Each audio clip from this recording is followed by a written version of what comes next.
Ouais, et du coup, non. Ah bah non, malheureusement, j'ai pas le choix. Quand tu as des choses, tu vois, Ouais. Du dans coup, je suis obligée de faire un jeu de caméra. c'est pas très joli. Non, j'aime pas. Pour le cadrage, c'est pas terrible. On est d'accord. Malheureusement, j'ai pas le choix. Ah non, je pensais que c'était Non. Une heure vers la Grèce dans l'émission IDLN chaque premier et deuxième jeudi du mois.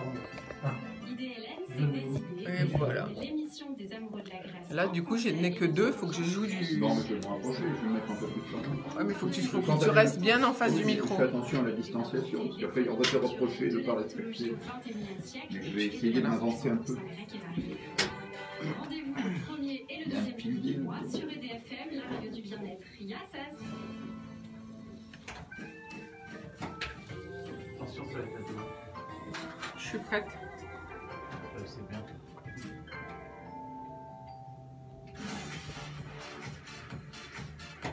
Cette musique est pas belle. Non, ça va pas.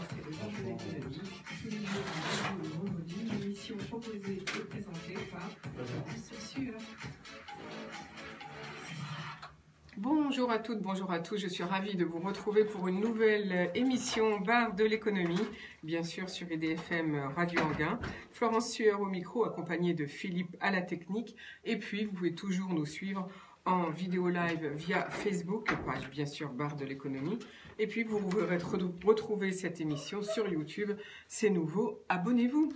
Alors, thème du jour, eh bien, plan de relance, numérisation, sécurité des entreprises, situation économique en Val d'Oise. Et pour cela, j'accueille Stéphane Motillon. Bonjour. Bonjour Florence, bonjour chers auditeurs.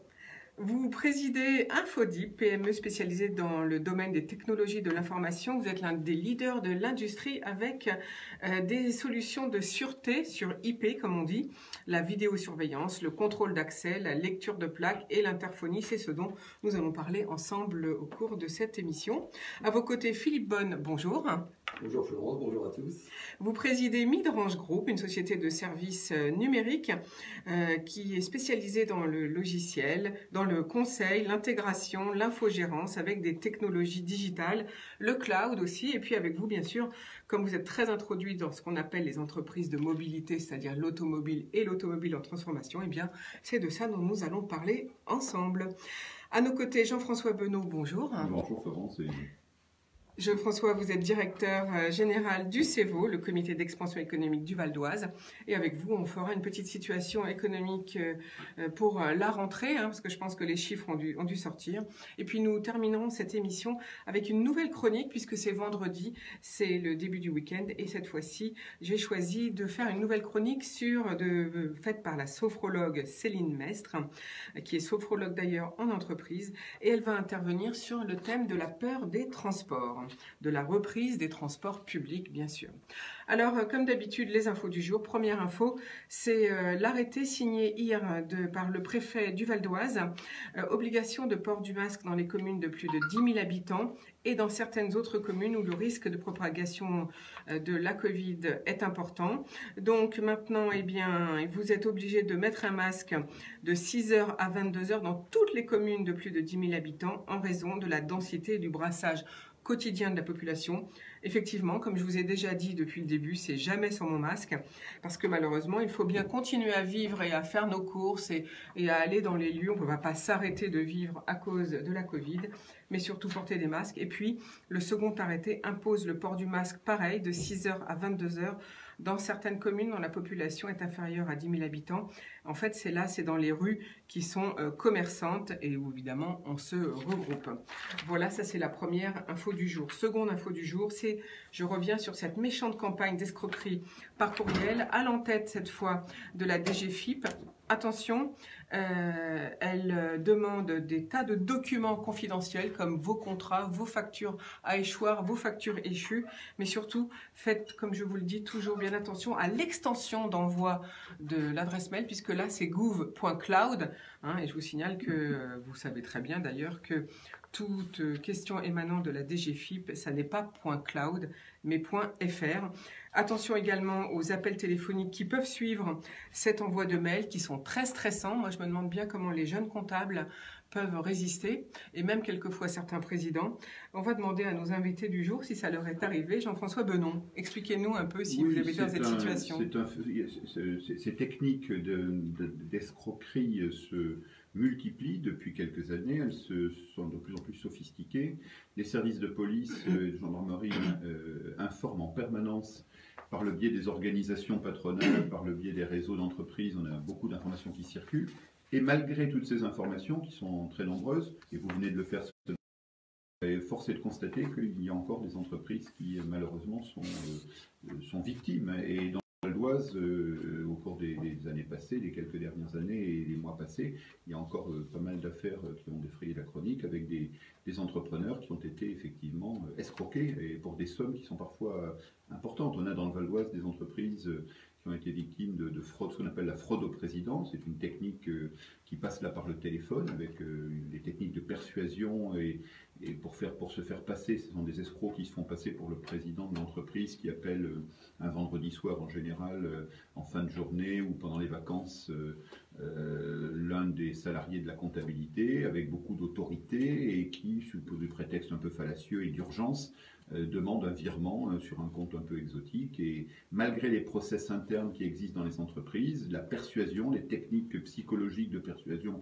de ces gens-là qui sont très très forts, qui se sont en général très fortement renseignés sur l'organigramme de la société, sur qui fait quoi, les noms, les pratiques, les habitudes, la forme des emails, etc., arrivent à persuader le comptable de faire un virement alors que les processus internes interdisent ce genre de choses. Donc ça fonctionne. On a une entreprise qui a perdu 4 millions d'euros, qui a été victime de 4 millions d'euros. Il y en a une, c'était quelques centaines de millions d'euros que j'ai en tête, qui est à Méry-sur-Oise, et beaucoup d'autres. Hein. Et puis certaines n'osent même pas l'avouer, parce que c'est pas toujours... Vous savez, au niveau national, une entreprise comme Michelin a été victime de la fraude au président. Donc ça peut arriver à la fois à des très gros groupes, très grands groupes, et à la fois à des TPE. Nous-mêmes au CEVO, pour l'anecdote, on a été... on n'a pas été victime parce que le système a bien fonctionné, mais nous avons été appelés, notre assistante en charge de la comptabilité a été appelée un matin avec quelqu'un qui était très autoritaire, qui s'est fait passer pour un représentant du centre informatique de la banque et qui lui avait demandé de faire un virement parce qu'il y avait une erreur dans leur service, et il demandait tout simplement de faire un virement vers un compte bancaire qui était en fait en Allemagne, mais sans s'en est rendu compte après. Bon, rien ne s'est passé parce que le système était doublement vérifié, mais on a été effectivement approché. Donc ça peut arriver à tout le monde, et même le CEVO a été approché dans ce genre de choses. Donc beaucoup d'attention, beaucoup de vigilance. Les deux formes, téléphone, la fraude au président, entre guillemets, et puis la technique que vous venez d'évoquer, qui c'est le phishing. Vous recevez un email qui est en général de mieux en mieux fait. Il y a encore des fautes d'orthographe. De moins en moins. Mais de moins en moins. Les choses sont de plus en plus sophistiquées, les logos sont les bons, la mise en forme sont parfaites. Souvent, d'ailleurs, il faut se méfier d'Orange, des grandes marques de téléphonie, etc. Il y a beaucoup d'emails qui sont de mieux en mieux faits. Donc attention, dès qu'on demande un code, dès qu'on demande des choses... Ou des documents, là je parle de documents quand même, de demander toutes les factures échues et à échoir, c'est énorme. Ouais, plus le RIB, c'est pas, bref. Mais encore une fois, ne négligeons pas dans les entreprises et dans les organisations l'aspect psychologique. C'est les organisations, parce que souvent c'est mafieuses qui font ça, ont des gens qui sont extrêmement forts sur la partie psychologique, qui mettent une pression psychologique qui est très très forte, et les emails sont faits toujours avec des organisations de type étatique, etc. Les impôts, en l'occurrence, tout le monde a un peu peur des impôts. On peut se laisser avoir, c'est tout à fait possible, donc attention. Effectivement. Merci Jean-François Benon. Je rappelle que vous êtes directeur général du CEVO, le comité d'expansion économique du Val d'Oise. Philippe Midrange, est-ce que vous, en tant que développeur de solutions, vous intervenez dans ce domaine ? Depuis de longues années, la sécurité est un point clé dans les entreprises. Elles investissent beaucoup pour se sécuriser avec l'arrivée d'Internet. C'est très important. Et la stratégie de ces escroqueries au président, c'est de contourner les systèmes de sécurité et de s'appuyer sur le facteur humain.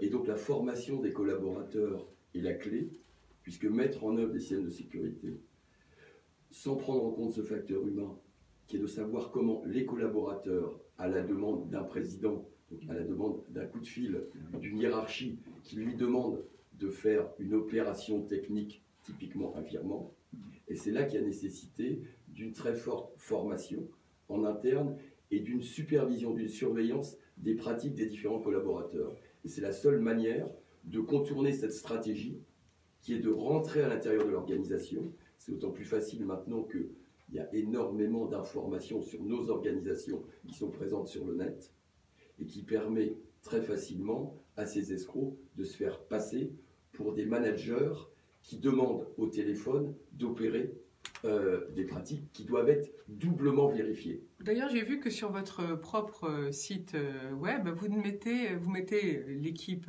dirigeante, en fait, des grands contacts, mais vous ne mettez que vos prénoms. Vous ne mettez pas vos noms. C'est fait exprès? Non, c'est une manière de se présenter. Plus sympathique. Ouais, sympathique, avec plus beaucoup proche. d'empathie, puisque notre métier, il est fait sur l'accompagnement. On doit avoir une proximité très forte avec les clients, avec l'ensemble de la hiérarchie, pour les aider à faire leur transformation digitale qui se fait à travers de la formation des collaborateurs. Donc le fait qu'on puisse construire une proximité, en gros, ça facilite l'adoption des nouveaux usages. Mais d'ailleurs, je vais vous poser la question à tous les deux, Philippe Bonne et puis Stéphane Motillon. Comment vous faites justement, au niveau de votre propre sécurité financière, pour éviter ce genre d'escroquerie, quoi, que ce soit par phishing, par mail ou par téléphone? Alors, on met tout un ensemble de systèmes de technologies de sécurité qui permettent d'avoir des doubles ou des triples validations, une supervision permanente des intrusions qui peuvent se faire et avec des équipes de pilotage. Donc c'est clé pour nous de savoir en permanence, en gros, qui nous attaque et où sont les failles, des audits régulières, des certifications, mais aussi une formation récurrente des différents collaborateurs. Quand ils intègrent l'entreprise, on forme aussi bien les stagiaires que les nouveaux collaborateurs qui arrivent, et ça, on le fait aussi avec nos clients. Mais oui, alors peut-être on va poser la question également à Stéphane Motillon. Oui, je pense qu'effectivement, comme le dit Philippe, le plus important est vraiment la sensibilisation des collaborateurs. Je pense qu'aujourd'hui, tout chef d'entreprise a pris conscience des risques au niveau informatique et intrusion. Donc les systèmes sont normalement relativement bien protégés pour éviter toutes les intrusions, mais le facteur humain aujourd'hui est le plus important. Donc nous, chez Infodip, voilà, on sensibilise beaucoup en fait toutes les équipes financières et comptables. On est beaucoup aidé par nos partenaires bancaires en fait qui nous forment en fait sur tous ces risques. Et puis après, c'est multiplier au maximum les points de validation pour éviter de concentrer en fait toutes les validations sur une seule personne. Voilà, et faire en sorte qu'il y ait toute une chaîne avant d'arriver à déclencher effectivement un paiement et un mouvement de fonds. Merci Stéphane Motillon. Philippe Bonne. Oui, la mise en application il y a 2 ans du RGPD a contribué, puisque le RGPD, il y a un volet réglementaire et il y a un volet technique. Et quand les entreprises ont pris en compte ces problématiques autour de la donnée personnelle, elles ont été amenées à se poser la question sur un système d'information, puisque pour commencer la démarche, il faut en faire l'inventaire. Faire l'inventaire des usages, faire l'inventaire technique et mettre le système en sécurité. Et ça, c'est une démarche de fond qui a été propulsée par l'État et qui est très très bonne pour pouvoir faire évoluer 2 choses. La prise en compte par les dirigeants, qui n'en étaient pas forcément conscients de leur système d'information, et des risques qu'ils comportent. Et ça leur permet aussi, à travers des usages, la compréhension en gros des différents logiciels qu'ils utilisent et sur quelle plateforme technique, de mieux comprendre ces failles de sécurité possibles, donc d'y mettre le budget pour les sécuriser. Et cette démarche qui a été lancée il y a 2 ans participe grandement à l'amélioration des systèmes d'information, à leur sécurité, à un moment où, là on parle d'escroquerie au président, mais il y a aussi un phénomène qui se développe énormément qui s'appelle CryptoLocker. En gros, ce sont des rançongiciels, des hackers qui ciblent votre système d'information et qui vont le crypter pour vous demander une rançon afin de vous restituer vos données. Et là, c'est extrêmement important de prévoir tout un ensemble de sécurité autour du système d'information pour, quand vous êtes cryptoloqué, être à même de récupérer vos données sans devenir dépendant de ces escrocs. Alors, est-ce que vous, Philippe Bonne, avec vos autres équipes, vous intervenez également dans ce genre de solutions informatiques? Ça fait partie, on gère les systèmes d'information de nos clients, on appelle les services managés. C'est un peu la médecine chinoise. Donc on prévoit à l'avance les différentes attaques possibles, les dysfonctionnements, etc. Donc c'est notre rôle d'être particulièrement prudent vis-à-vis des systèmes qu'on gère. Est-ce que pour vous, ça, c'est l'évolution, c'est la nouvelle technique qui monte, la crypto, je ne sais pas comment vous dites. Il y a de plus en plus les crypto-lockers, il y a de plus en plus. Crypto-lockers, voilà. Il y en a plusieurs parmi notre clientèle, il y en a plusieurs chaque semaine, typiquement. Donc ça veut dire que potentiellement, si la stratégie de récupération de données n'est pas construite dans l'entreprise, vous rentrez en dépendance de sociétés qui vont vous racketter. Ou vous perdez définitivement vos données. Donc c'est très très important. Donc qu'est-ce que vous conseillez finalement? Il faut sauvegarder ces données toutes les semaines parce que si jamais on est rançonné, c'est ça? Il y a tout un ensemble de... Plusieurs fois par jour même. Vous, Stéphane Motillon, vous dites plusieurs fois par jour? Oui, tout à fait. Alors bon, nous on a mis en place des systèmes en fait de réplication où on a en fait toutes nos données qui sont sauvegardées. Alors ça doit être 7 ou 8 fois par jour, donc quasiment toutes les heures. Qui permet de faire un rollback en cas d'attaque et en cas de problème. Donc voilà, donc c'est vraiment important pour les entreprises. Et aujourd'hui, sauvegarder les données une fois par semaine ou une fois par mois, comme ça se faisait encore il y a plusieurs années, n'est pas suffisant. On crée trop, on produit trop de données aujourd'hui pour pouvoir se permettre de les perdre en fait sur une période. Voilà, c'est trop sensible et aujourd'hui le monde va très très vite, donc il faut être très réactif. Alors je retiens deux choses dans ce que vous dites tous les deux. C'est qu'il faut d'une part sauvegarder ces données au moins une fois par jour, mais peut-être plus si on en a beaucoup. Et puis eh bien, tous les jours, il y a des nouveaux systèmes de hackers pour nous pirater, pour pirater les entreprises qui existent. En gros, il faut, donc en fait, ils ont beaucoup d'imagination. Absolument. Il faut être à même, soit soi-même, soit avec un prestataire, et avec différentes technologies, de superviser son système d'information pour en voir où sont les intrusions possibles et puis être à même de le laisser en sécurité sur une période longue. Et c'est pour ça qu'on intervient, si vous voulez, en permanence maintenant sur les systèmes d'information. Alors que par le passé, les systèmes de sauvegarde se faisaient avec une régularité beaucoup moins importante, mais tout simplement parce que maintenant l'ensemble des collaborateurs de l'entreprise travaillent en temps réel sur l'ensemble du système. Et que ce système est interconnecté et discute en permanence via Internet avec tout un ensemble d'outils. Donc c'est important de pouvoir le superviser en temps réel. D'outils et à distance à cause de la Covid, j'imagine. Est-ce que d'ailleurs on va... Oui, tout à fait. Donc avec la mise en place du télétravail, l'intensification du télétravail, on constate effectivement donc des nouveaux usages et des nouveaux risques, parce que c'est vrai qu'on était, avant les entreprises, maîtrisaient bien leur univers interne, et là maintenant le fait d'ouvrir en fait des portes pour permettre aux salariés d'accéder à distance aux ressources informatiques a créé des nouveaux points d'entrée en fait pour des pirates.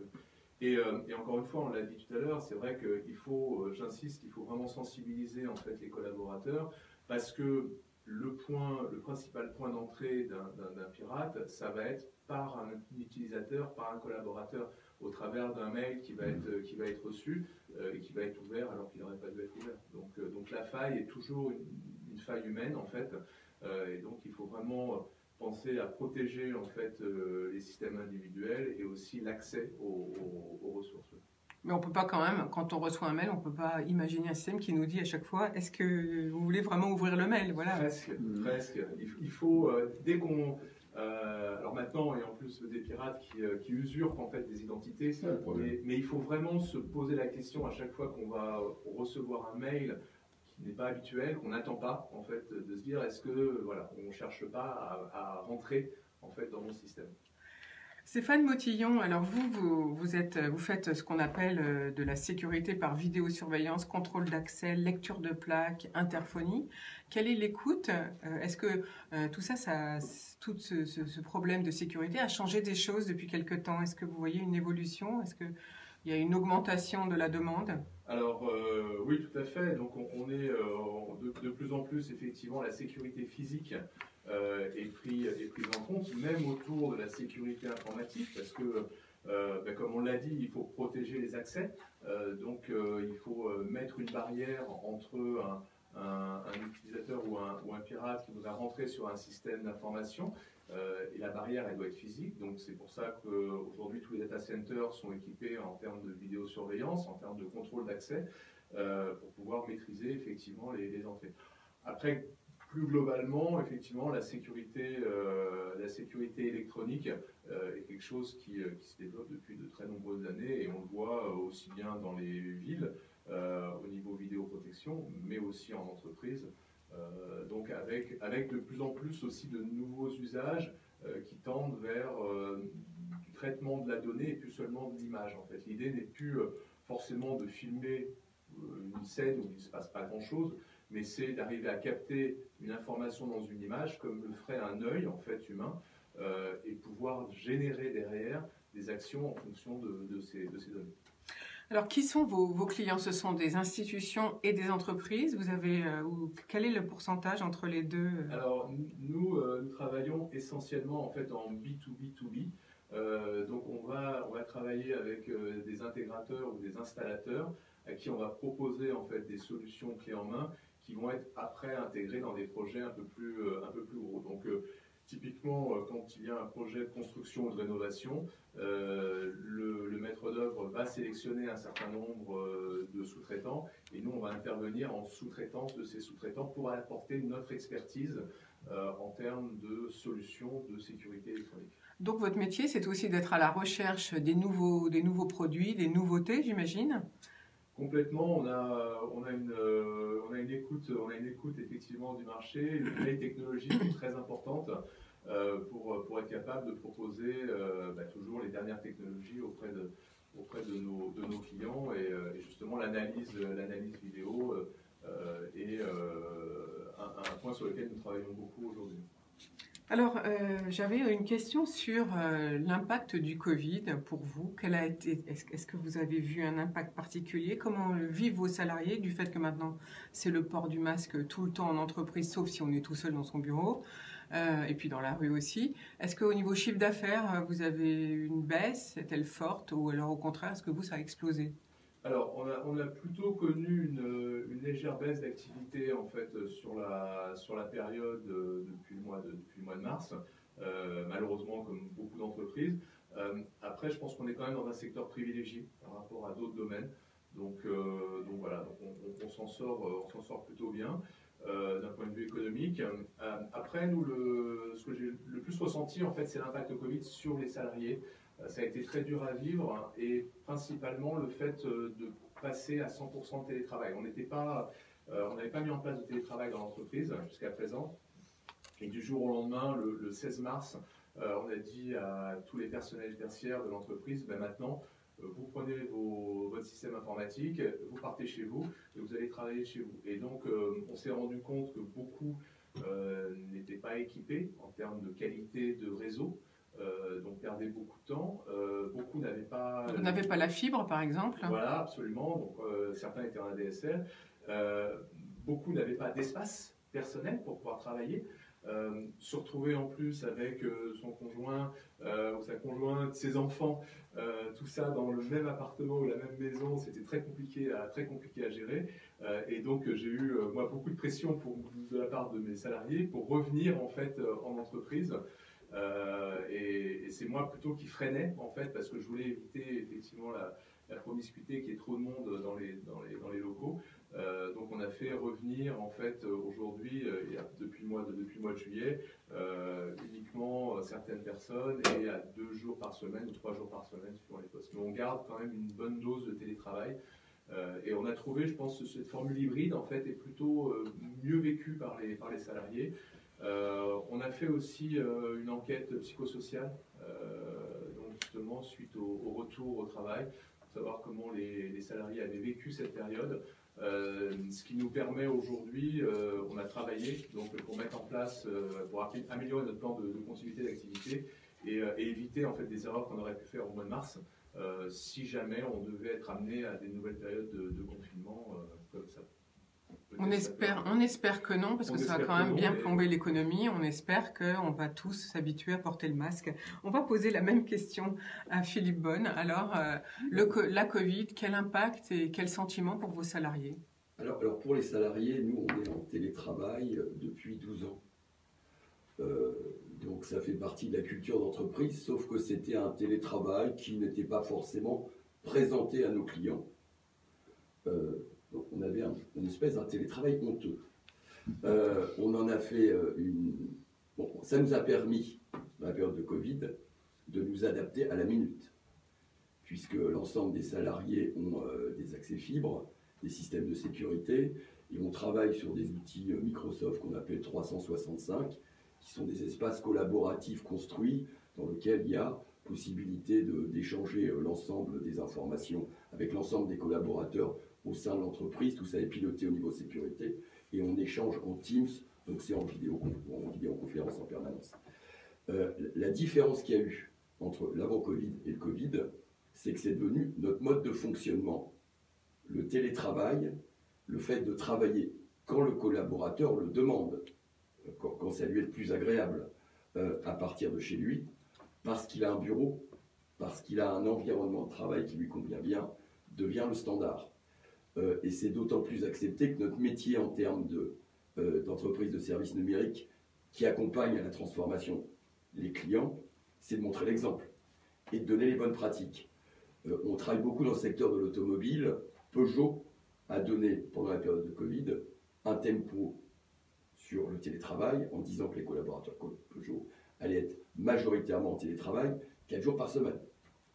Donc, fort de notre expérience, on accompagne les constructeurs automobiles, mais aussi les distributeurs ou des acteurs d'autres secteurs dans l'adoption de ces usages. Il y a un volet technique, l'adoption, bien sûr, de tout un ensemble d'outils professionnels, et puis le volet accompagnement, qui est très important, puisque pour un collaborateur, fonctionner en télétravail, c'est un mode opératoire absolument différent, c'est une manière de vivre son job différent. On multiplie les réunions, on les cadre mieux, elles sont forcément documentées. Ce qui veut dire que ça change tout dans le management d'une équipe, parce que finalement, il y a des postes de cadre, j'allais dire, entre vous et l'équipe qui n'existent plus. Vous travaillez en direct avec vos salariés? Alors, nous, on a toujours travaillé sur une hiérarchie plate, c'est-à-dire que ces outils qui ont été adoptés depuis très longtemps, et je pense aux outils Microsoft, nous permettent, par exemple, d'avoir un accès direct en temps réel, sans prendre en compte aucune hiérarchie. Là, ce qu'il y a à mettre en place maintenant, et on aide aussi nos clients là-dessus par notre expérience, c'est la hiérarchie, qui est liée aux outils collaboratifs et la manière de travailler ensemble. Alors, comment on travaille ensemble? On monte des équipes par projet. Et elles changent au fil de l'eau en fonction des projets. Donc le tempo, c'est un tempo qui est dicté par les projets clients. C'est-à-dire que, et on intègre bien sûr nos clients en fonction des projets, dans ces espaces collaboratifs et dans ce mode de fonctionnement-là. C'est-à-dire que le télétravail, ce n'est pas uniquement pour nous, c'est pour nos clients, qui d'ailleurs, pendant cette période de Covid, nous ont interdit d'intervenir chez eux physiquement. Quelles ont été les conséquences? Donc nous, on a plusieurs entités. Il y a une entité qui fait du conseil et de la formation, une entité qui fait du cloud, et une entité qui fait de l'externalisation des services managés. Sur la partie formation et conseil, les clients nous demandaient beaucoup d'intervenir physiquement. Ils avaient le sentiment que c'était plus productif, que ça fonctionnait mieux. Là, on a été forcé de faire autrement. Ils se sont aperçus qu'au final, une réunion en distanciel était parfois plus productive, mieux documentée et très efficace, et qu'on pouvait en faire beaucoup plus. Pour nous, bien sûr, c'est beaucoup moins coûteux, puisque les billets de train pour aller se promener France entière, voilà, c'est de la clientèle, et France entière, on n'a plus à les payer, bien sûr. Et surtout, on a créé, avec ces outils, un lien beaucoup plus régulier avec les clients. Et les clients étant dans le même espace collaboratif que nous, échangent avec nous de manière beaucoup plus naturelle. Alors, vous parlez finalement, la Covid a apporté une nouvelle relation client. Est-ce que ça, c'est valable pour des grands groupes, mais aussi pour des petites? Parce que là, vous parlez plutôt grands groupes, puisque vous êtes très introduit dans l'automobile et la mobilité. Est-ce que dans les petites entreprises, les entreprises sont concernées? Comment vous le voyez? Bien sûr, parce que les solutions cloud qui sont délivrées sont les mêmes. Pour, par exemple, le Microsoft, les outils collaboratifs de Microsoft sont strictement les mêmes pour un très gros groupe est comme pour une PME de 3-4 personnes. Et plus l'entreprise est petite, plus elle a besoin d'une collaboration forte en interne, en s'affranchissant bien sûr de l'endroit où il travaille, et une collaboration forte avec son écosystème, ses clients et ses fournisseurs. Donc on ne prend aucunement en compte la taille de l'entreprise, et c'est d'ailleurs beaucoup plus difficile à implémenter ces solutions dans les grandes entreprises, parce qu'elles bougent une espèce de hiérarchie pyramidale qui existe toujours, que dans les petites. Alors, Philippe Bonne, vous avez très tôt, finalement, en 2006, vous avez investi dans le cloud. Oui. On n'en parlait pas beaucoup à l'époque. Et vous dites que tous les data centers, toutes les informations que vous gérez sont en France. C'est toujours le cas? Oui, bien sûr. Alors, quand on s'est lancé dans le cloud, déjà c'était compliqué d'expliquer ce qu'était ce terme de cloud, qui est un énorme réseau relié à des data centers. Même encore maintenant, je pense que les gens ont du mal à imaginer ce que ça veut dire. En gros, mais néanmoins, il y a une vraie réalité dans le cloud. Le cloud, c'est l'Internet, c'est l'IP, c'est des câbles sous-marins qui interconnectent des data centers qui sont au monde entier, qui sont extrêmement nombreux en France et qui sont parfaitement reliés par un fibrage qui se développe. Si on prend juste le Val d'Oise, le Val d'Oise est un département fibré. Moi, j'habite dans une toute petite commune, on est 500, et ben on a la fibre optique. Et ça permet de raccorder l'ensemble, même les bureaux. Donc ça permet déjà que les collaborateurs, quand ils sont en télétravail, aient une infrastructure absolument performante. Quand on s'est lancé là-dessus, donc l'Internet nous a permis de travailler entre guillemets à distance, c'est-à-dire qu'on a déporté les serveurs de nos clients dans des data centers. Donc nos data centers, ils sont chez Equinix, qui est un opérateur spécialisé. Donc, on travaille à partir de 3 data centers, on est opérateur réseau, mais les données de nos clients ont toujours été cantonnées, sécurisées, et personne d'autre ne pouvait bien sûr y accéder. Donc on a une démarche qui est une démarche d'opérateur de cloud privé, et on garantit bien sûr l'endroit où on traite les données et l'interconnexion avec d'autres clouds. Et quand on parle de cloud Azure, par exemple, de Microsoft, on peut aussi garantir via Microsoft où sont les données. Où sont les données? Si vous voulez bien, on va faire une première pause musicale et on revient dans quelques minutes pour parler toujours, on va parler du plan de relance et on va toujours parler, bien sûr, sécurité et numérisation des entreprises.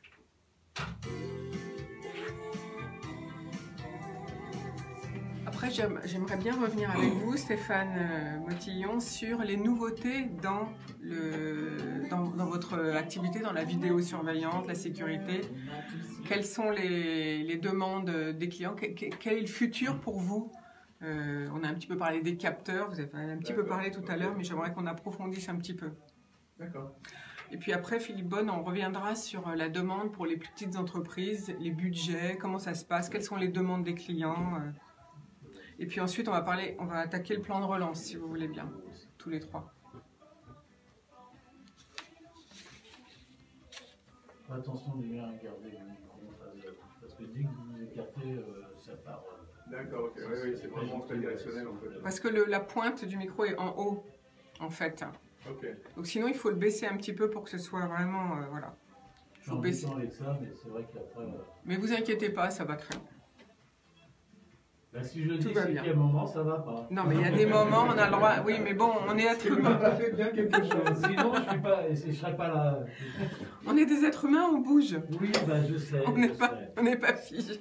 Des faux studios d'enregistrement, c'est comme ça, il n'y a plus rien. Donc tu nous as mis... Là, c'est comment ça 3 s'appelle? cafés Voilà, gourmands. 3 cafés gourmands. C'est quel titre déjà? On t'emmène. Voilà.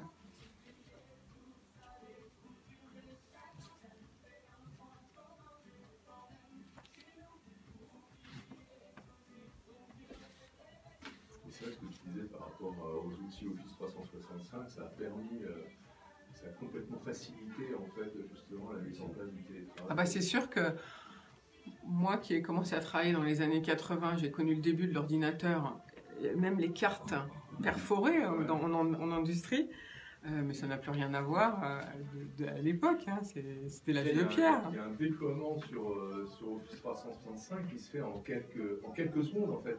parce que justement le client qui a besoin d'activer des licences, il n'a même pas besoin de les commander, de les recevoir physiquement. Ouais, c'est tout se télécharge maintenant. Ça se ouais, on se connecte sur la console d'administration, on attribue des licences et tout de suite c'est opérationnel. Et on peut répartir les licences, les outils d'administration sont vraiment très bien. Et c'est à ce moment-là que le collaborateur du client s'aperçoit qu'il n'y a pas de caméra. Ouais. Pour la visio. Et qu'il lui manque, il lui manque une caméra dans son ordi. Sur les postes fixes, en fait. Bah oui, bah bien sûr. Oui, dans les postes fixes. Et donc ça, putain, mais qu'est-ce que je fais? On y retourne. Ah bah C'est oui. vrai que dans les postes fixes, là, il n'y a pas encore dans les écrans que va venir. Ça va changer. C'est vrai. Nous voici de retour au bar de l'économie. Et oui, c'était On t'emmène pour le week-end, par exemple. C'était 3 cafés gourmands qui nous a proposé cette jolie pause musicale. Aujourd'hui, nos thèmes du jour, c'est plan de relance, numérisation et sécurité des entreprises, avec Stéphane Motillon, président de Infodip, Philippe Bonne, président de Midrange Group, et Jean-François Benon, directeur général du CEVO, le comité d'expansion économique du Val d'Oise. Alors, nous étions en train de voir un petit peu l'évolution, finalement, de l'informatique. Et grâce à ça, on numérise, on essaye en tout cas de numériser les entreprises avec Philippe Bonne. On reviendra, je veux bien, Philippe Bonne, sur les petites entreprises. Est-ce qu'elles acceptent et quels sont les budgets, si vous voulez bien. Et puis, avec Stéphane Motillon, on va un petit peu voir le futur de la sécurité, si vous voulez bien. Alors, Philippe Bonne, comment vous êtes très introduit dans les grands groupes et leur réseau de distribution, puisque vous vous occupez de mobilité à moteur ou à hydrogène, je ne sais pas bientôt, ou à l'électricité, bien évidemment. Comment les petites structures, comment peuvent-elles, vous avez des agences en France, hein, notamment à Tours, et puis dans d'autres endroits, oui. Comment en Ile-de-France et notamment en Val d'Oise, vous voyez est-ce que vous êtes bien introduit? Alors, pas assez encore, puisque on est vu comme un acteur qui travaille sur le vertical de la mobilité, alors qu'on travaille aussi avec les PME du Val d'Oise. Avant le Covid, on prêchait un peu dans le désert sur l'adoption des nouveaux outils digitaux, clairement. Du jour au lendemain, les patrons se sont retrouvés chez eux, ne pouvant pas forcément aller dans leurs entreprises, et surtout des collaborateurs qui ne pouvaient pas prendre leur poste de travail. Ça a changé de dossier. Ils se sont aperçus aussi que leurs collaborateurs étaient souvent assez à l'aise avec les outils digitaux qu'ils utilisent dans leur vie personnelle, les Facebook et compagnie. Et puis, à ce moment-là, on leur a proposé des solutions. Donc, c'est quoi la digitalisation pour un patron de PME? C'est une volonté du patron déjà. Parce qu'il va falloir investir et puis changer le mode de fonctionnement. Ce n'est pas autant l'investissement qui est très important, parce qu'il y a des solutions qui sont relativement peu coûteuses maintenant, mais c'est la décision du patron de changer son organisation et d'adopter des nouveaux usages et de les faire partager avec ses collaborateurs. Donc en fait, ce que vous voulez dire, c'est que c'est finalement le président de l'entreprise qui est un frein psychologique à lui-même et à son équipe. Qui peut l'être. Alors ce qui est bien, c'est que le Covid, ça fait sauter le frein. Ça, c'est bien. Et ensuite, qu'est-ce qu'il a comme démarche à avoir? C'est assez simple. L'Internet, c'est du réseau. Donc il faut avoir du haut débit. On a la chance dans le Val d'Oise d'être un département haut débit jusqu'aux plus petites communes. Ça, c'est clé. Ensuite, il faut de la sécurité, c'est-à-dire des outils qui permettent de faire le filtrage, qu'ils connaissent l'ensemble des systèmes qui sont délivrés auprès de ses collaborateurs et qui se greffent sur ce qu'on appelle des plateformes collaboratives. Bon, il y en a une qui est archi leader et qui permet de mixer les environnements historiques Office et puis les nouvelles technologies sont les environnements 365 de Microsoft. Ça se déploie très facilement. Il y a une méthode à adopter. Il faut rajeunir les parcs de PC, bien sûr, puisque ça amène de la mobilité. Il faut que les équipements aient une caméra, des écouteurs, etc., etc. Et ça permet à ce moment-là de s'affranchir des distances. Oui, justement, la caméra, c'était pas automatique, les écouteurs non plus, même souvent c'était même interdit pour éviter que les gens aillent trop sur Internet ou les jeunes allaient jouer pendant leur pause, des choses comme ça. Absolument. Et là, ça fait partie d'autre chose que l'adoption des nouvelles technologies, c'est la formation des collaborateurs. La formation des collaborateurs, pourquoi? Puisque ces usages nouveaux nécessitent un apprentissage. cet apprentissage, on a eu la chance là pendant le Covid que la formation des collaborateurs ait été prise en compte dans le cadre du FNE à hauteur de 1 500 € TTC, ce qui fait qu'on a formé aux usages digitaux des centaines de collaborateurs de nos clients à l'adoption de ces nouveaux outils. Et à partir du moment où les collaborateurs basculent dans ce monde digital, sont formés, eh bien la transformation de l'entreprise est possible. Et on s'aperçoit que ce sont les collaborateurs les plus jeunes qui basculent le plus vite et qui font ce qu'on appelle du mentorat inversé. Bien sûr. Si moi je me fais former par exemple par les stagiaires, parce qu'ils sont toujours plus à jour que moi sur les nouvelles technologies et sur l'adoption des usages. Ça amène une organisation de l'entreprise qui souvent est pyramidale à s'inverser et à être d'une certaine manière horizontale. Et c'est pour ça que l'action du patron à ce moment-là est très importante, parce qu'il perd ses prérogatives sur plein de choses en termes de management. Le management intermédiaire a parfois des difficultés à adopter ces nouveaux usages par rapport à des collaborateurs qui les comprennent mieux qu'eux. Eh bien, à ce moment-là, il faut changer de mode opératoire pour mixer, en gros, une population, entre guillemets, professionnelle et qui a la maîtrise du métier, avec une nouvelle population qui a la maîtrise des nouveaux usages. Et en mixant les deux, eh bien, on fait, en adoptant une nouvelle technologie et en formant les collaborateurs, la bascule. Finalement, en fait, ce que vous dites, c'est que finalement, les plus jeunes apprennent aux plus âgés et les plus âgés apprennent d'autres choses aux plus jeunes. Et finalement, c'est pas mal pour les relations humaines. Absolument. À partir du moment où ces nouvelles organisations sont bien mises en relation avec le client donne de plus en plus le tempo. Le client est en lien permanent avec son prestataire, ce qui permet de rapprocher l'entreprise qui produit le service et le client qui l'achète. Alors, vous êtes installé, Philippe Bonne, vous êtes président de Midrange, qui est installé en Val d'Oise, justement, Oui. Même si vous êtes installé partout en France, le siège, c'est en Val d'Oise. Vous dites que pour les petites entreprises, le budget n'est pas forcément très important, hormis, alors il y a eu la formation à 1 500 €. Qu'est-ce qu'il faut compter comme budget pour une entreprise, une PME de entre 3 à 10 personnes, à votre avis? C'est assez simple. Un espace collaboratif moderne, avec de la sécurité, des outils Microsoft, de la visioconférence, etc., ça coûte moins de 15 € par utilisateur, avec l'ensemble des outils. Par mois. Par mois. Par mois, d'accord. Un poste Par an, moderne, ok. qui est une tablette, ou alors, ce qu'on a vu dans les entreprises, c'est que la manière d'organiser le PC, le poste de travail, a changé. Alors, moi, j'ai 3 écrans, une caméra, et j'utilise 3 écrans en permanence. Et l'ensemble du support fonctionne comme ça. Alors que les commerciaux, eux, ont des tablettes, mais quand ils rentrent chez eux, ils ont besoin de communiquer aussi bien avec des présentations, de la vidéo, mais aussi du partage de fichiers.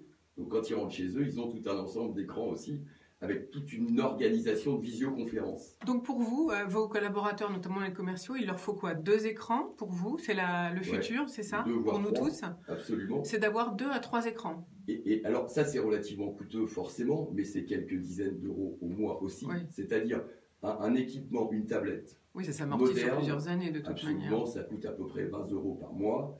Et il faut les remplacer tous les 36 mois puisqu'il y a un niveau d'usage qui est très important. Et par contre, l'économie qui est faite de l'utilisation de ces outils collaboratifs, c'est des coûts cachés que vous n'avez plus, les coûts de déplacement. Typiquement, nous, historiquement, on allait former nos clients à Albi, à Strasbourg, à Rennes. Vous imaginez les coûts de déplacement qu'on doit réintégrer dans les budgets des clients. Là, typiquement, on équipe avec une bonne technologie nos clients et on évite de se déplacer. Ce qui fait des coûts bien plus faibles pour les clients et nous, une rentabilité meilleure. Donc, les outils informatiques, tels qu'on peut les voir, c'est-à-dire une dépense et un coût, c'est souvent vu comme ça par un DAF ou par un patron. Ce sont des outils de productivité et ce sont des outils qui permettent de réduire les coûts cachés de certaines opérations. Par exemple, réduire le coût de l'impression, ça se fait comment? En digitalisant, on n'imprime plus. On n'imprime plus, bien sûr. Voilà. Même moi, j'imprime Les plus. frais de déplacement pour le suivi client, qui est un véhicule, du carburant, des frais d'autoroute, etc. Eh ben, c'est un point de passage à travers un outil de visioconférence. Donc toute cette technologie, elle est coûteuse, oui. les coûts baissent, les coûts d'accès au réseau baissent, les coûts d'accès aux outils baissent. Ce qui ne baisse pas, c'est tout le service qui va autour. Par exemple, pour manager un poste en toute sécurité, ça coûte à peu près 20 € sur la partie hardware, le PC en lui-même, 10 à 15 € sur la partie logiciel cloud, et il faut toujours à peu près 20 € de service, puisque soit vous faites le service en interne, soit vous l'externalisez. Ça, c'est le métier de Midrange, que de prendre cette part de service avec un objectif, c'est que le client ait un outil pour ses collaborateurs qui fonctionne de manière rapide et performante. Et notre objectif, c'est de faire que le collaborateur soit plus productif pour l'interne et pour l'externe. C'est pour ça que ma manière de voir la digitalisation, c'est bien moins digitalisation qu'on appellerait externe, c'est-à-dire la parfaite maîtrise du parcours client, les sites web, etc. etc. Ça, c'est important, c'est maîtrisé, ça avance bien. Ça on n'en parle même plus finalement, c'est courant. Ça devient dans le courant. Il faut s'en occuper, l'image d'entreprise, etc. Mais le vrai challenge, c'est la digitalisation interne, les nouveaux usages, former les collaborateurs et faire que ce ne soit plus une problématique. Donc, grosso modo, d'après ce que j'ai compris, finalement, je résume, en fait, 50 € à peu près par mois et par poste, c'est ce qu'il faut investir en matériel et en outils pour être tranquille, et il faut changer son matériel tous les 36 mois. Absolument, du haut débit et bénéficier, en gros, de la performance de cloud et des applications associées, qui fait qu'une PME bénéficie d'un système à jour, de haute technologie, équivalent d'un grand groupe. Alors, on va revenir sur le cloud tout à l'heure, mais d'abord, je vais poser la même question à Stéphane Motillon, président d'Infodip. Alors, pour vous, quelles sont donc les nouveautés pour être en bonne sécurité pour une entreprise? Vers quoi va-t-on? Qu'est-ce que vous conseillez? Pour une entreprise ou une institution, bien sûr. Alors, c'est vrai qu'on a parlé effectivement de sécurité physique et de sécurité électronique. On voit effectivement, comme j'ai dit tout à l'heure, de plus en plus arriver de l'intelligence dans les caméras pour pouvoir détecter en fait des scènes. L'évolution majeure aujourd'hui, c'est la caméra, c'est un capteur et elle est censée aller vers le remplacement d'un œil humain en fait. Donc tout ce que pouvait voir un œil et pouvoir l'interpréter, en fait les caméras et les systèmes sont en train d'être de plus en plus intelligents par rapport à ça. La caméra, c'est un élément, ça reste, comme on l'a dit, un capteur. Les logiciels qui sont derrière sont aussi de plus en plus développés. Nous, on travaille avec un partenaire canadien qui développe une solution et on est passé d'une solution d'enregistrement classique où on pouvait enregistrer comme avec un bon vieux magnétoscope et relire les enregistrements, à des solutions beaucoup plus modernes et performantes qui vont jusqu'à pouvoir aujourd'hui gérer tous les flux de circulation, par exemple, dans des villes. Donc avec des caméras, les informations sur la densité de circulation peut remonter automatiquement sur le système et derrière ça peut piloter et gérer les feux de signalisation pour fluidifier certains axes. Donc ça, c'est des solutions qui commencent à arriver, donc qui sont développées aux États-Unis, qui sont en place aux États-Unis et qu'on commence à voir apparaître effectivement en Europe pour la gestion donc des flux de véhicules. Donc c'est-à-dire qu'on voit arriver beaucoup de véhicules, donc on gère différemment les feux, on réduit par exemple le feu rouge, ou on l'augmente au contraire. Donc en fait, avant, ça automatiquement. Oui, tout à fait. Avant, ça se faisait en fait avec des systèmes qui étaient inclus en fait dans les routes. On le voit d'ailleurs sur certains feux où on doit avancer jusqu'au feu pour que le feu passe au vert. Bon, ben ça coûte très cher parce que c'est des travaux publics. Alors que le fait de mettre une caméra, la caméra est maintenant suffisamment intelligente pour compter le nombre de voitures, voir à quelle vitesse elles se déplacent, pouvoir capter cette information, la remonter vers un système en disant attention. Là, il y a un embouteillage qui est en train de se créer à ce feu, alors que de l'autre côté, effectivement, il n'y a personne qui passe. Donc, passons le feu au vert pour libérer les flux. On est dans la Smart City. Hein. On est complètement dans la Smart City. Et ça, aujourd'hui, ça fonctionne très, très bien. Ça permet aussi de repérer tout ce qui peut être accident de la circulation et de faire intervenir les secours très rapidement. Donc ça, c'est un axe de développement. Donc là, vous voulez dire que les secours, ça s'automatise, enfin, vos systèmes peuvent s'automatiser en appelant un police secours directement? Absolument, oui, oui, on voit tous les systèmes aujourd'hui peuvent être interconnectés. Donc, bien entendu, remonter des informations au niveau des PC de sécurité dans les villes, remonter au niveau des mairies ou des systèmes qui permettent de gérer justement tous les feux, et puis après aussi centres de secours, hôpitaux. Donc tout ça s'interconnecte de plus en plus. Alors, est-ce que ça, ce sont des systèmes, vous avez dit, ce sont des systèmes qui fonctionnent beaucoup aux États-Unis, on commence à les voir apparaître chez nous. Est-ce que vous avez déjà des villes qui ont commandé ou à qui vous avez proposé ce système et qui l'ont installé? Alors, la première ville à avoir intégré la Smart City, c'est Dijon, de mémoire. C'est pas nous qui l'avons fait. donc voilà, mais on travaille sur plusieurs projets. Aussi aujourd'hui. Aujourd'hui, donc vous travaillez, j'imagine, sur la France entière, mais aussi, j'imagine, en Val d'Oise. Est-ce que là, vous avez des villes que vous avez essayé de séduire et qui vous ont écouté là-dessus? Alors, pas encore sur la Smart City. Oui. Bon, alors on fait un appel aux villes du Val d'Oise pour qu'elles vous écoutent aujourd'hui. Pas de souci, on va faire passer le message. Le Val d'Oise est quand même très bien équipé aujourd'hui en termes de vidéoprotection. Il y a eu des gros investissements qui ont été faits il y a quelques années. Donc voilà, donc ça c'est quelque chose qui fonctionne bien avec des CSU qui sont performants, des systèmes de vidéosurveillance qui sont performants. Maintenant, il faut passer à l'étape suivante qui est de dire, encore une fois, voilà, servons-nous de ces yeux qui sont un petit peu disséminés partout pour essayer de faire autre chose. En fait, on rentre des couches d'intelligence artificielle aujourd'hui avec la détection de mouvements de foule. Alors le problème, c'est qu'on arrive vite à des problèmes qui sont liés à la sécurité, enfin à la réglementation et à la protection de la vie privée. Alors là, je ne sais pas comment vous arriverez à gérer ça d'ailleurs dans l'entreprise, parce qu'on est toujours dès qu'on a des caméras aujourd'hui, dès qu'on a de la reconnaissance faciale, dès qu'on a de la reconnaissance des plaques minéralogiques. Il y a eu un article il y a 2 jours là, sur les lapides, la reconnaissance, la verbalisation.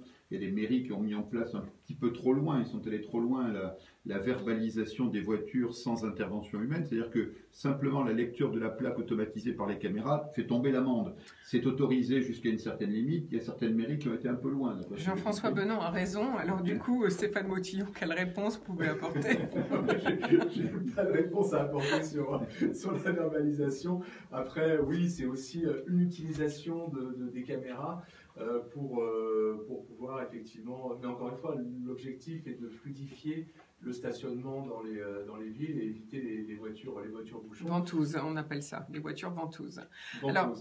Alors donc du coup, Stéphane Motillon, ça coûte cher en fait pour les communes, tous ces systèmes. Oui. Est-ce qu'on peut, vous parliez de systèmes existants, notamment en Val d'Oise, il y a beaucoup de caméras de surveillance, à Enghien par exemple.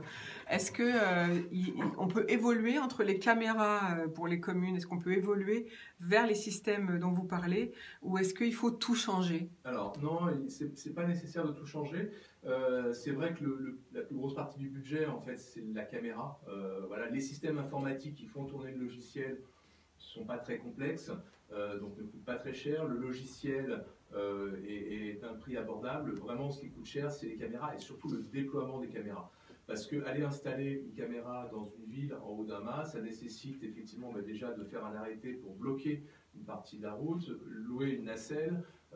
Donc il y a le coût de la caméra et puis il y a le coût de l'installation de la caméra. Donc aujourd'hui, les systèmes informatiques qui existent et les logiciels qui existent permettent de reprendre en fait des caméras qui sont déjà existantes.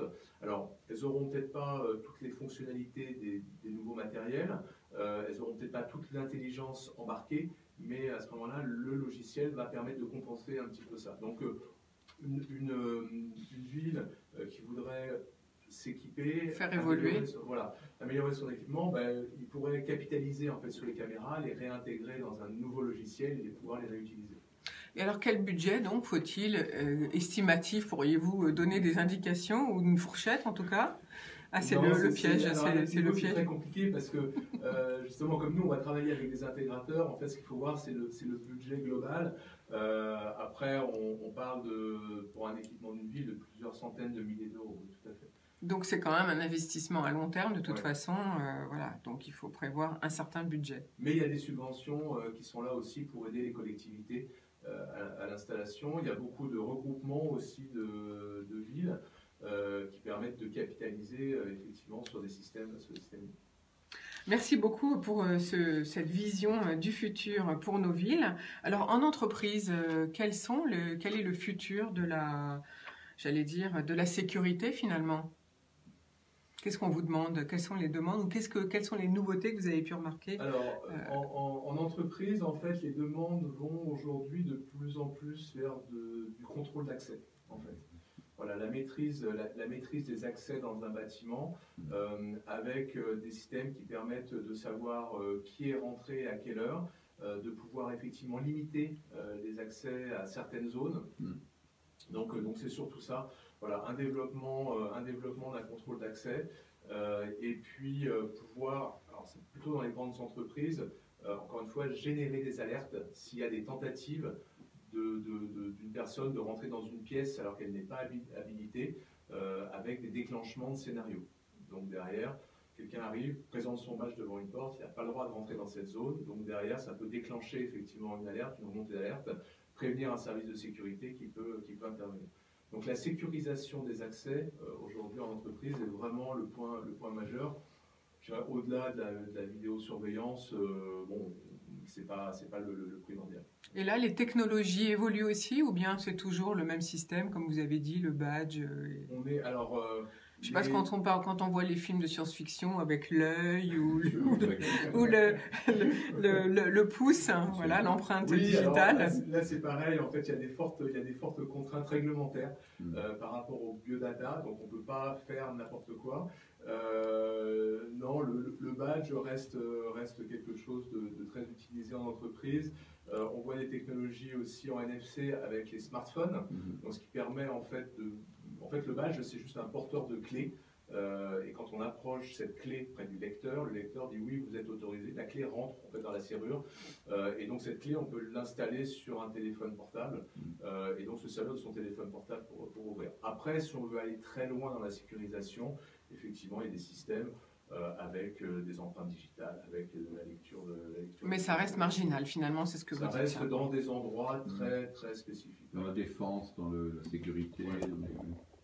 Dans les sociétés qui sont nous peut-être avons dans le Val d'Oise des leaders en matière de R&D sur ces domaines-là, notamment Idemia, qui est une entreprise leader, qui a son centre de recherche à Osny. C'était une société qui dépendait du groupe Safran, qui a été vendu, et il y avait plusieurs centaines d'ingénieurs qui travaillent à Cergy-Pontoise, à Osny, sur ces questions c'est le leader mondial, Idemia aujourd'hui, en matière de solutions de biométrie et de contrôle, de technologies qui permettent la reconnaissance faciale, la biométrie, etc.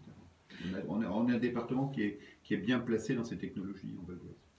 Philippe, merci. Jean-François Benon, je vous rappelle que vous êtes directeur général du CEVO. Philippe Bonne. Oui, je suis d'accord avec Jean-François et le fait qu'il y ait énormément d'entreprises autour de la technologie et des services numériques dans le Val d'Oise, c'est pas connu. Mais quand on fait un petit peu l'inventaire, on a la plus grosse, ou l'une des plus grosses, qui s'appelle Atos. On a Dell EMC, qui est un fournisseur de technologie, de stockage, de serveurs, etc., qui est leader mondial. On a tout autour de l'environnement Safran des experts en termes de sécurité, avec les extensions, Exomorpho, etc., etc. Donc il y a plein d'entreprises de services numériques et technologiques qui sont dans le Val d'Oise. Le seul truc, c'est que personne ne le sait.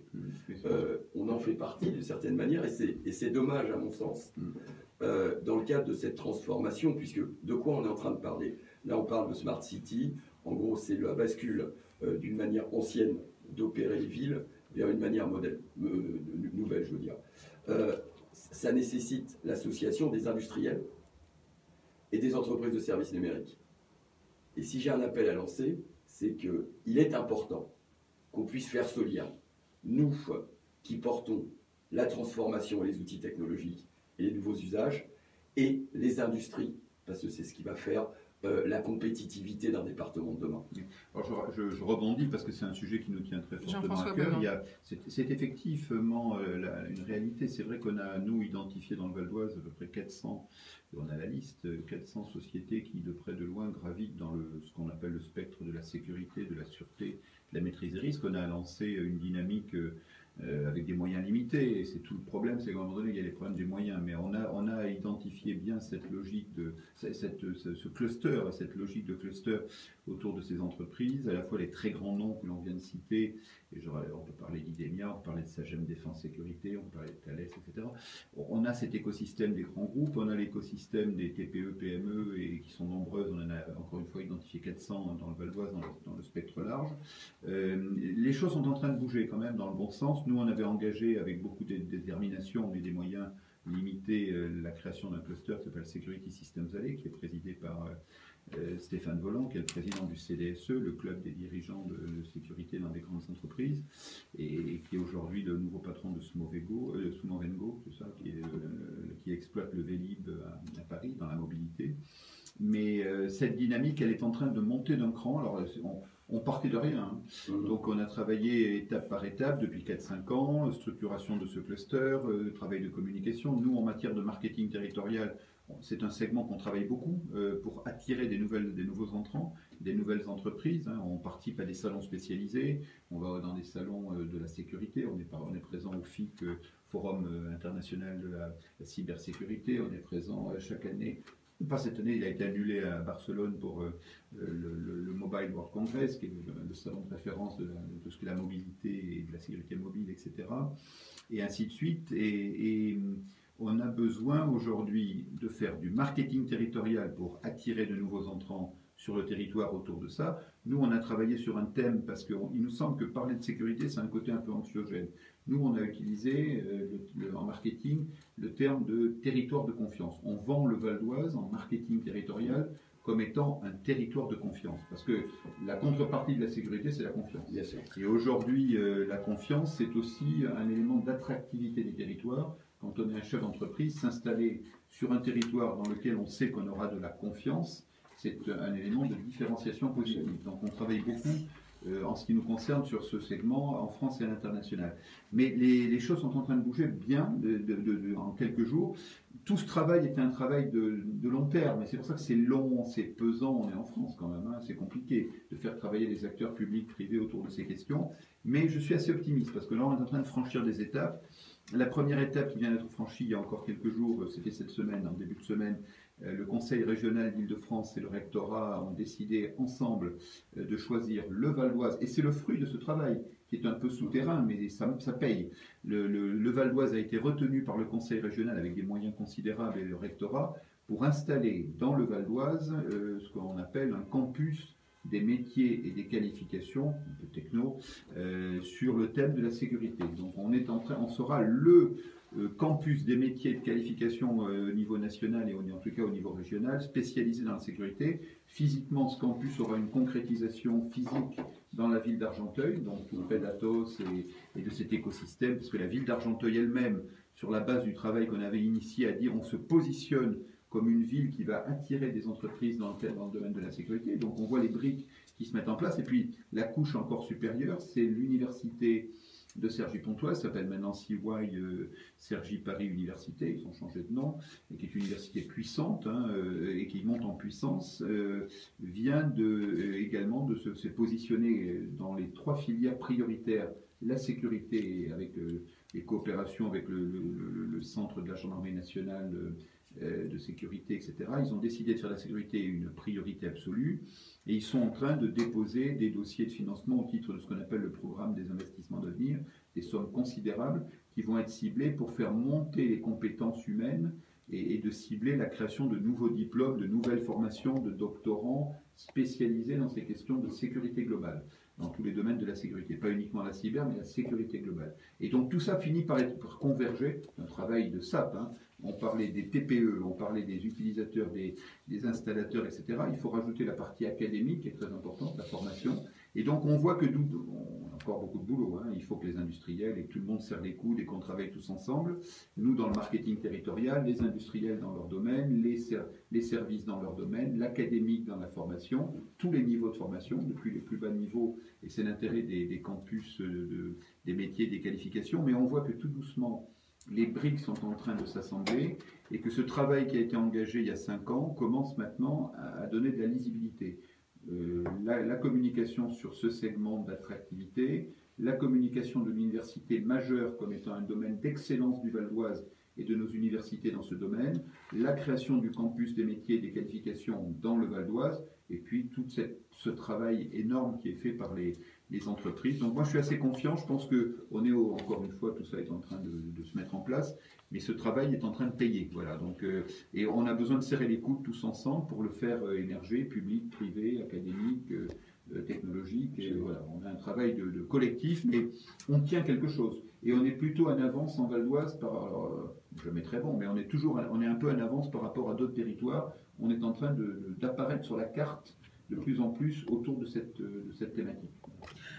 Philippe Bonne, justement. Oui, je challengeais un petit peu Jean-François et je tiens à le remercier pour la manière dont il porte ce projet, puisque je suis persuadé que le Val d'Oise doit être un acteur majeur de transformation des entreprises et à tout ce qu'il faut en termes de terroir. Si vous voulez, quand vous voulez faire un bon vin en biodynamie, il faut qu'il y ait tous les éléments.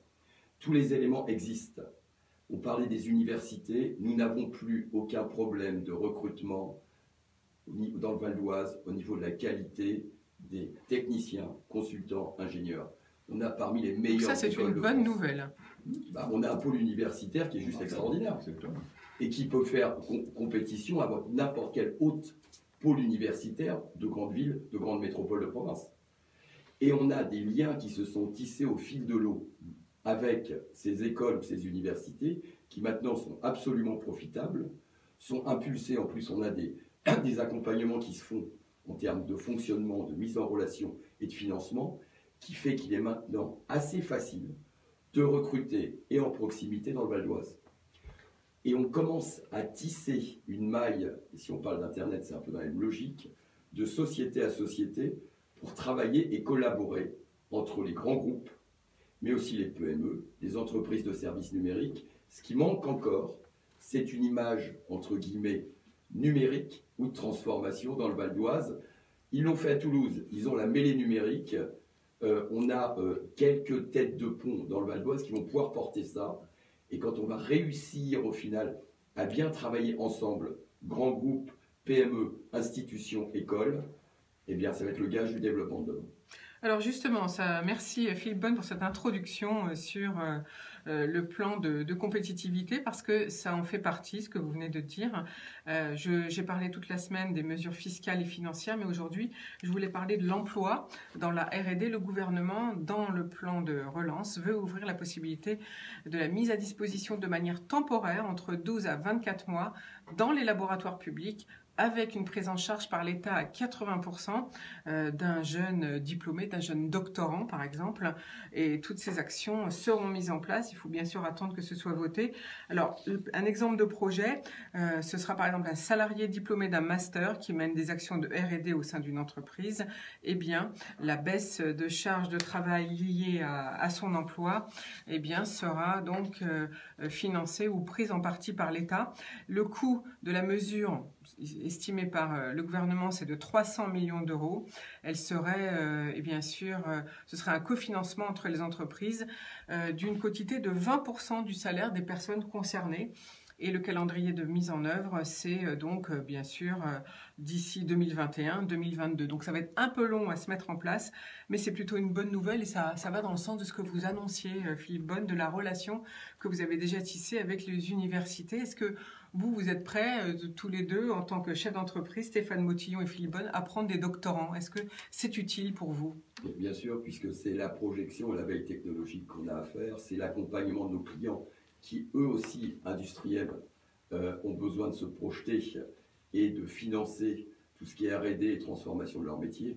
Donc, toutes ces mesures sont de magnifiques mesures à l'accompagnement, à la transformation. Et elles fonctionnent. Enfin, dans le cadre du Covid, on a vu tout un ensemble de mesures qui ont fonctionné. Eh bien, il faut poursuivre. Alors, autre mesure également dans le plan de relance, mais avant de la détailler, je vais passer la parole à Stéphane Motillon. Oui, je voudrais juste apporter aussi, par rapport à ce point de la R&D et des doctorants, nous, on est extrêmement intéressés par cette mesure. Au-delà de notre activité dont on a parlé, qui est la sécurité électronique, électronique, vidéosurveillance, contrôle d'accès. On a aussi un pôle d'intégration de systèmes informatiques industriels. Dans ce cadre-là, on est aujourd'hui très dépendant de partenaires asiatiques, puisque à peu près tous nos approvisionnements sont faits à Taïwan et en Chine. On l'a vu avec la période Covid, on a été très impacté par ces approvisionnements et les difficultés en fait, de commerce international. On réfléchit fortement à essayer de relocaliser en fait, de la production et de la fabrication en France. On part quasiment de zéro parce que ce n'est pas notre métier, on est intégrateur et pas fabricant et constructeur. Et on compte vraiment s'appuyer justement sur la mise en place de cellules de R&D et d'études et de recruter des jeunes diplômés pour pouvoir nous aider dans ce domaine-là. Et puis aussi de toutes les mesures qui vont intervenir dans le cadre du plan de relance et dont on va pouvoir parler.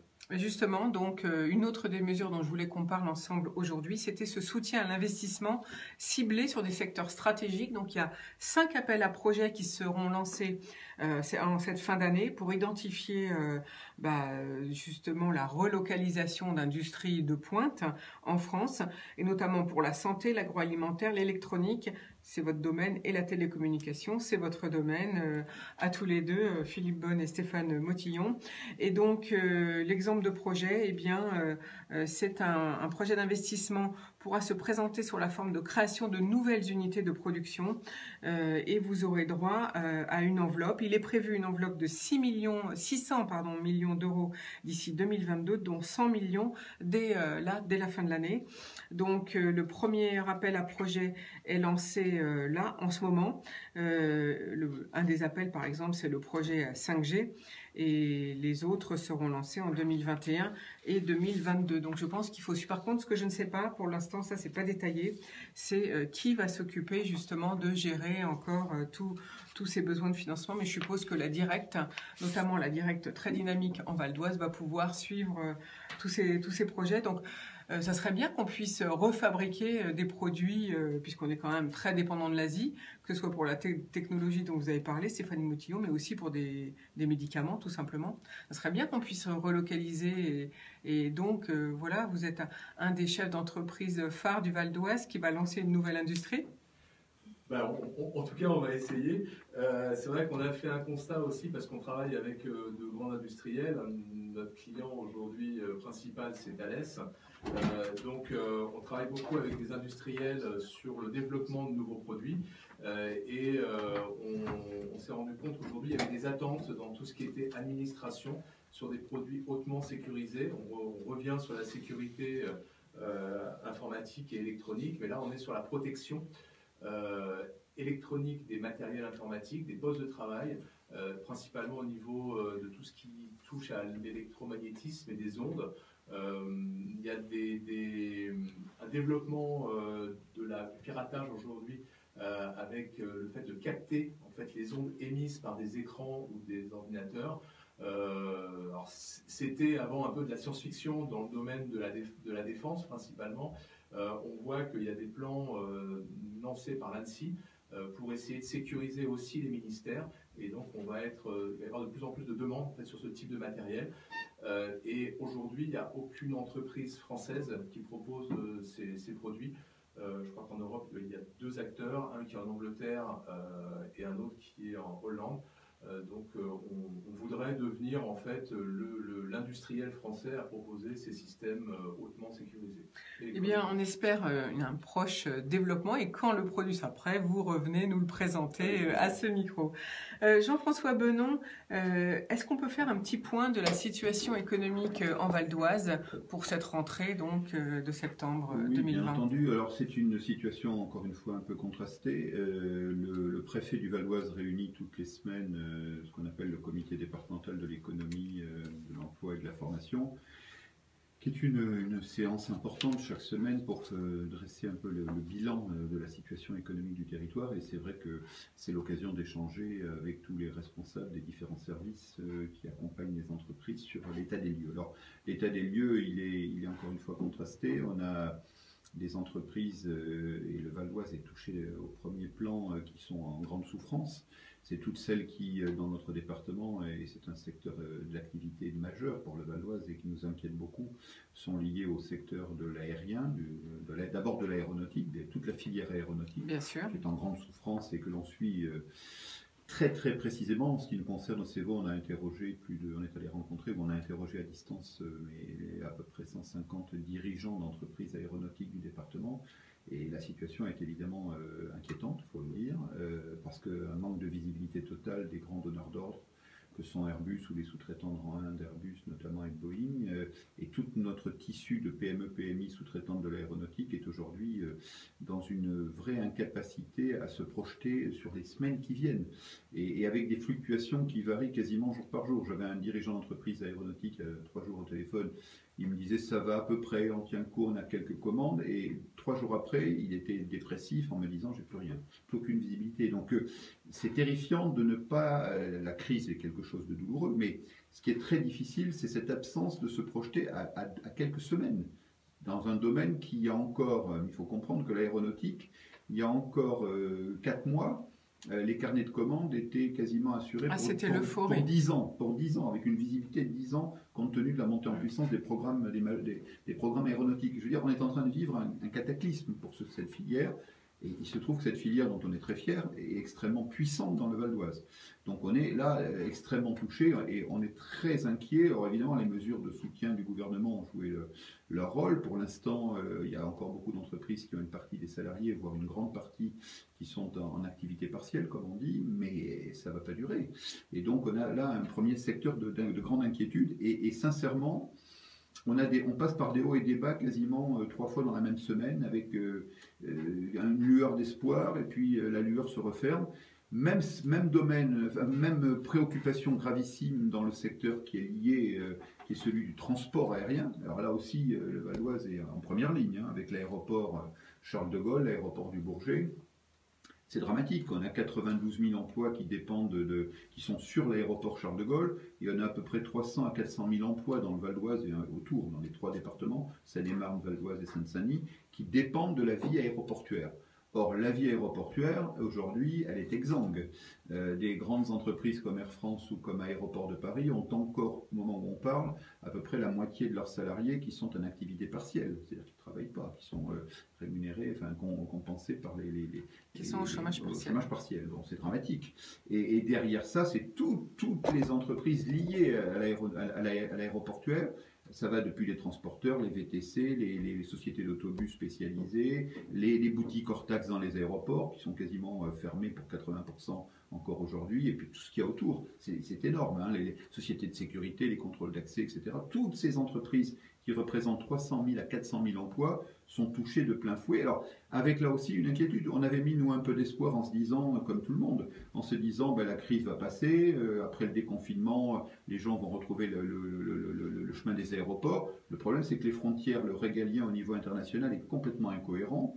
Les frontières se réouvrent, elles se referment, on remet en place des systèmes de quarantaine, y compris au sein de l'Union européenne. Il n'y a même pas capacité à avoir une décision globale au sein de l'Union européenne, ce qui veut dire qu'aujourd'hui, soit pour des entrepreneurs qui ont besoin de faire des voyages d'affaires ou des salons ou des incentives, etc., soit pour des particuliers qui veulent faire un peu de tourisme, l'aléa est tel, on ne sait pas si la frontière est ouverte, pas ouverte, elle peut se refermer en 24 heures avec des problèmes de quarantaine. Voilà. Résultat de tout ça, les entreprises de transport aérien, y compris Air France, courageusement, avaient prévu un plan de redécollage, c'est le cas de le dire, de leur trafic progressivement, 30%, 35%, 40%, et ils étaient en train de réouvrir beaucoup de lignes, y compris à l'international. Et ils viennent d'annoncer il y a quelques jours que le programme du mois d'octobre, ils allaient redescendre le trafic, l'ouverture des lignes et le nombre de vols par destination, parce que le trafic ne repart pas. Une entreprise comme Air France qui a été aidée par l'État et soutenue à hauteur de 7 milliards d'euros pour Air France et sans compter KLM, aujourd'hui crame, pour utiliser un terme affreux, crame à peu près 350 ou 400 millions d'euros par mois dans la situation actuelle. Donc même si on vous donne 7 milliards d'euros, à coût de 400 millions d'euros par mois de dépenses, ça va aller vite. Ça va très vite. Donc la situation est extrêmement inquiétante. Air France a annoncé plus de 7000 suppressions de postes, pas forcément des licenciements, il y aura des départs volontaires, mais pour nous c'est dramatique sur le territoire. ADP qui se portait remarquablement bien, qui était en train d'être privatisé, on parlait de 10 milliards d'euros de recettes de privatisation d'ADP, aujourd'hui ADP annonce 700 suppressions d'emplois, et des départements comme les nôtres sont très touchés. Voilà, donc ça c'est la partie très inquiétante.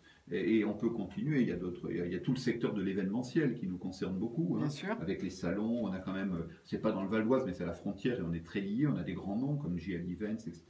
Dans le Val d'Oise, et tout un tas d'une nébuleuse de PME qui travaillent dans les... Ça commence d'ailleurs par les traiteurs, hein. On a énormément de traiteurs dans le Val d'Oise. Aujourd'hui, traiteur, c'est dramatique, hein, oui, avec les protocoles sanitaires. Même quand il y a des cocktails, les protocoles sanitaires sont tellement terrifiants qu'à la limite, plus personne ne veut faire un cocktail. Et derrière ça, on a dans le Val d'Oise une cinquantaine de traiteurs de tous les niveaux, certains très puissants, qui sont complètement à l'arrêt. Et ensuite, tout le monde de l'événementiel, organisateurs de salons, aménagement de stands, enfin tout ce qui va autour. Voilà. Donc ça, c'est les 3 secteurs qui sont pour nous vraiment terrifiants. Et surtout parce qu'on ne voit pas. On n'a pas de capacité à se dire dans 2 mois, dans 3 mois, dans 7 mois. On ne sait pas. Si vous avez l'information, on la prend, on ne l'a pas. Et les dirigeants... Il n'y a rien de pire quand on est un dirigeant de ne pas savoir ce qu'on fait. À la limite, il vaut mieux savoir que c'est foutu et qu'on a intérêt à arrêter. Mais non, je veux dire, mais il n'y a pas de visibilité. Enfin, la vie du chef d'entreprise n'est pas un long fleuve tranquille. Ah non, mais là en l'occurrence, elle ne l'est jamais. Elle l'est jamais, mais là ce qui est terrifiant, c'est que vous ne savez pas si ça va repartir ou pas. Et parfois, on se dit, on va attendre 1 an et ça repart. Qui est capable de dire si dans 1 an ça repart? Je ne sais pas. Moi, dans ces domaines-là, en tous les cas, on ne le sait pas. Et alors, maintenant, je vais faire autre chose. Je veux dire, il y a aussi des signaux positifs. Nous avons avec nous aujourd'hui dans votre studio 2 entrepreneurs qui sont dans des segments d'activité, et puis parce qu'ils ont fait ce qu'il fallait, ils ont des entreprises qui se portent bien. Et nous rencontrons, et c'est ça qui est paradoxal, nous rencontrons tous les jours des entrepreneurs qui nous disent ça va. On a fait le dos rond, on a souffert, c'est compliqué, on s'adapte, mais globalement on s'en sort. Donc ça, c'est rassurant, et on voit qu'il y a quand même une capacité d'adaptation de nos entreprises qui est quand même assez impressionnante, notamment dans les PME, TPE, etc. Un peu moins dans les grands groupes, c'est plus long, etc. Mais globalement, j'étais avec le nouveau dirigeant d'Atos, on a déjeuné ensemble il y a quelques jours avec la présidente du conseil départemental. Lui, il nous disait, ça y est, nous on va bien, globalement ça se passe très bien, ça va même très bien. Et ils sont en train de se positionner dans 3 nouveaux segments, enfin 3 segments prioritaires. Le secteur public, où il y a énormément d'investissements à prévoir en matière numérique. Le segment de la santé, on comprend pourquoi. Ils sont en train de racheter des TPE, PME dans le segment de la santé. Et puis dans tout ce qui est cybersécurité, on en parlait tout à l'heure. Voilà. Donc des sociétés comme celle-là, croissance impressionnante, développement, nouvelles opportunités, parce que parfois les crises, c'est aussi des opportunités. Dans un certain nombre de domaines. Voilà, de nouveaux métiers apparaissent et on en profite. On en parlait tout à l'heure avec le télétravail, des sociétés comme Midrange ou Infodip, ça peuvent trouver des opportunités. Voilà. Donc voilà un peu la situation, elle est très paradoxale. Ce qui est très étonnant, c'est qu'aujourd'hui, au moment où on parle, au tribunal de commerce, mais c'est un phénomène national, il y a finalement au tribunal de commerce très peu de défaillances, beaucoup moins qu'à la même époque de l'année dernière. Donc on est en train de se poser des questions, le président du tribunal de commerce est lui-même un peu dans des interrogations. Est-ce que c'est le calme avant la tempête? Mais étonnamment, le nombre de dépôts de bilan est beaucoup moins important actuellement qu'il l'était il y a 1 an. Bon, espérons que ça reste comme ça. On l'espère, voilà. Donc voilà un petit peu la situation, et de fortes inquiétudes et en même temps des bouffées d'espoir, parce que la capacité d'agilité, d'adaptation, de courage et la qualité de notre tissu de PME et de salariés. Et on a aussi des salariés qui ont été courageux, qui se sont adaptés. Voilà, mais enfin, on est dans une situation que l'on n'avait pas connue, jamais connue, et ces incertitudes sont extrêmement anxiogènes. Ça, c'est vrai. Et justement, c'est pour ça que j'ai décidé le vendredi de faire une nouvelle chronique, une chronique bien-être. Aujourd'hui, c'est Céline Mestre, sophrologue, intervenante en entreprise, qui nous parle de la peur de la reprise des transports. Bonjour à tous. Je suis ravie de vous retrouver pour cette nouvelle rubrique bien-être. Je suis Céline Mestre, sophrologue libérale et intervenante bien-être en entreprise. Et je vous propose aujourd'hui de vous parler de sophrologie contre la peur de prendre ou de reprendre les transports. L'été se termine, les valises sont à la cave, les tombent au placard, et il faut bien reprendre le chemin du bureau. Oui, mais voilà. Après peut-être une longue période en télétravail, Vous n'êtes pas à l'aise avec l'idée de reprendre les transports en commun. Promiscuité, peur du virus, fatigue. La sophrologie vous aide à trouver en vous-même toutes les ressources pour surmonter vos angoisses.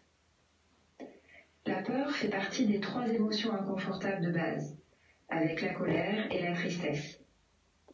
Avoir peur est tout à fait naturel, c'est un signal qui nous permet d'agir. C'est parce qu'on a peur d'un animal dangereux qu'on va avoir un mouvement de recul pour se protéger. C'est parce qu'on a peur de la voiture qui arrive à vive allure qu'on attend un peu pour traverser et qu'on reste sur le trottoir. C'est ce qui permettait à nos ancêtres de fuir quand le mammouth fonçait droit sur eux. Mais la peur peut aussi nous empêcher d'agir. C'est typiquement le cas pour la peur des transports. En avion, on peut avoir peur du décollage, de l'atterrissage, des turbulences, et on s'empêche de voyager. En voiture, on a peur de l'accident.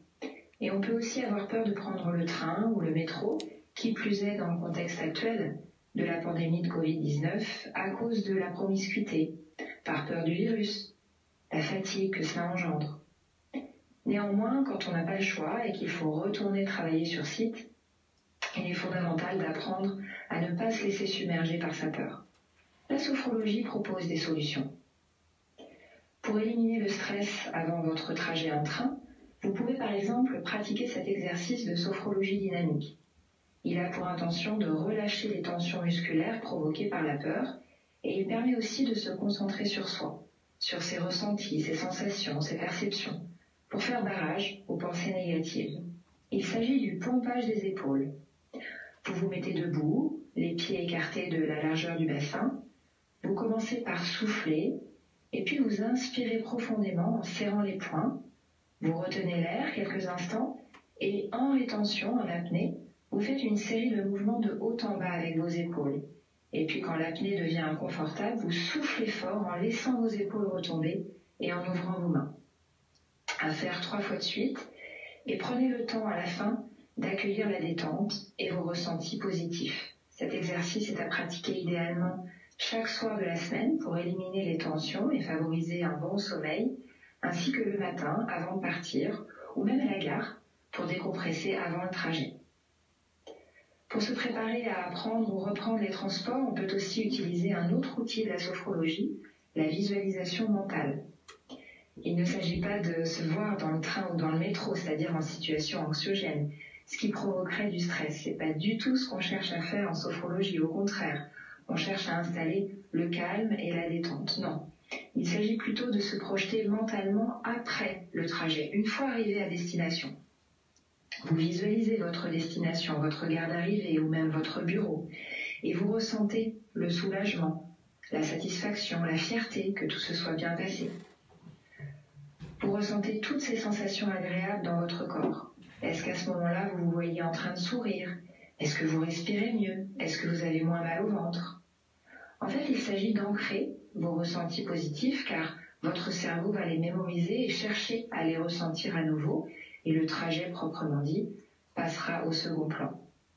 N'oublions pas que le transport ne sert qu'à arriver à destination. Ce n'est pas un mur infranchissable, c'est un moyen de se déplacer, d'aller de l'avant. Prenez soin de vous, à bientôt.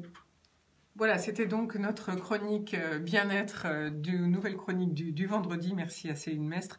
Merci à tous les 3 pour cette participation. Le bar de l'économie s'achève. Et peut-être un petit mot de conclusion. Quelqu'un veut ajouter quelque chose?